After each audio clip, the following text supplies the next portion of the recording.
Lors de la phase d'inscription des candidats, il y a l'office du bac qui fait des tournées pour donner des instructions au chef d'établissement.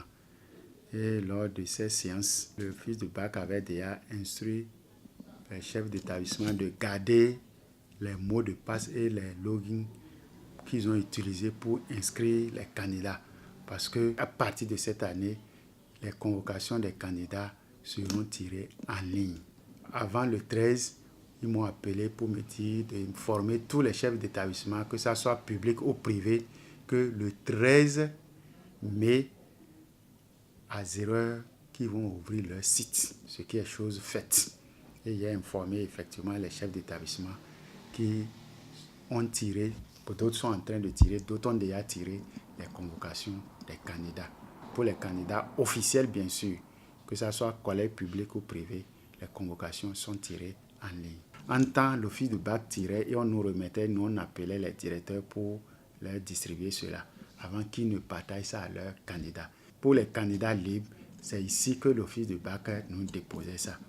Comme les candidats libres n'ont pas été inscrits en ligne, donc leur convocation a été tirée par l'office du bac qu'ils ont déposé à notre service des examens et concours départemental de l'enseignement secondaire.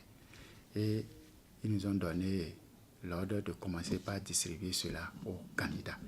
Donc on a déjà commencé depuis qu'on a réceptionné.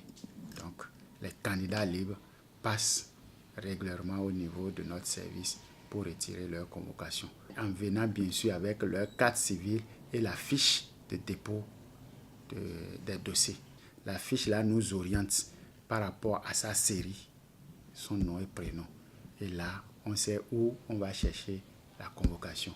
Une fois trouvé, il nous présente sa carte civile pour voir si réellement c'est lui, avant qu'on ne lui donne compte de charge sa convocation. L'avantage qu'il y a, vous savez, entre-temps, c'est l'office du bac qui tirait les convocations là-bas et on nous envoyait. En tirant, il peut y avoir des sauts de convocation. Donc, si la machine a sauté une convocation et qu'on constate ça ici, on est obligé encore de faire recours à l'office du bac. Et c'est là-bas qu'ils vont tirer cela.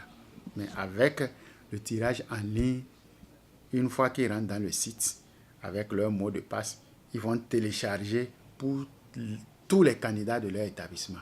Ils peuvent même avoir ça sur clé avant de tirer.